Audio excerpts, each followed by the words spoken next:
জামাতি অফিসার যেগুলো আছে জায়গায় জায়গায় তেল নিয়ে ষড়যন্ত্র করছে। ভালো করে সরকার চালাতে চাইলে সচিবালয় আওয়ামী লীগ মুক্ত করতে হবে না, আগে জামাত মুক্ত করেন।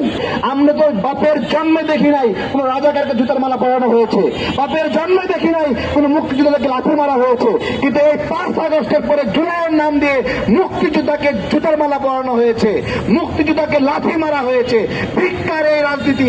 আজকে দেখছেন না বড় বড় বিল্ডিং সচিবালয়, সচিব আমলারা কার ছেলে? আপনার ছেলে, আপনার বাবা, অমুকের সন্তান, তাই না? কারা এরা? বাংলাদেশের সন্তান। পাকিস্তান আমলে এই সচিবালয়গুলোতে বাংলাদেশের কোন সন্তানের কেয়ানি হওয়ার ক্ষমতা ছিল না। সর্বোচ্চ জুট কোম্পানি, জুট ফ্যাক্টরিতে গিয়ে একটা অনার্স মাস্টার্স করে বলে আমাকে একটা লেবারের কাজ দেন।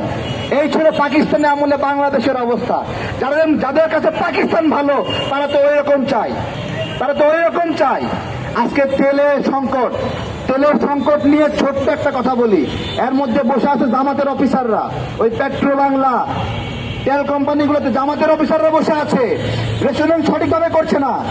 বিএনপিকে বলবো, কয়টাকে সরাইছেন? জামাতি অফিসারদেরকে রাইখা, ইউনিসের রেখে যাওয়া অফিসারদেরকে রাইখা, ওর চেয়ে আওয়ামী লীগের অফিসাররা ভালো। আপনি যদি ওরা অন্তত আপনাদের বিপদে ফেলবে না এই মুহূর্তে, কিন্তু জামাতি অফিসার যেগুলো আছে জায়গায় জায়গায় তেল নিয়ে ষড়যন্ত্র করছে। আমরা দেখেছি না জামাত নেতার বাড়ির মধ্যে তেলের ট্যাঙ্কার দেখছি না আমরা? দেখছেন না আপনারা?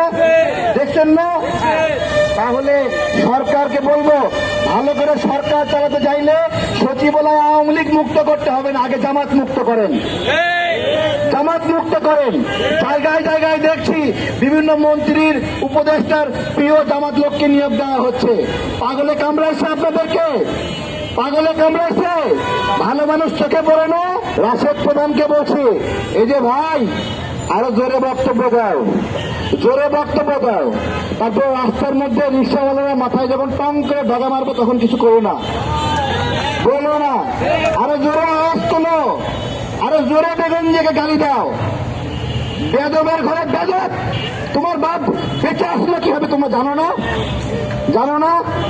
হ্যাঁ, দয়া ভিক্ষায় বেঁচে আসতো, তোমার তো জন্মই হতো না বেদব। তোর বাপ ফাঁসি থেকে মারলে বলে তোর জন্মই হইতো না। কি সাত খুনের মার্ডার না ওর জন্ম হইতো ফাঁসি হইলে? হ্যাঁ, ভিক্ষায় পাওয়া জীবন, ভিক্ষায় পাওয়া জন্ম, আজকে সেই বিএনপির বিরুদ্ধে বিষোদ্গার করছো তোমরা, তাই না?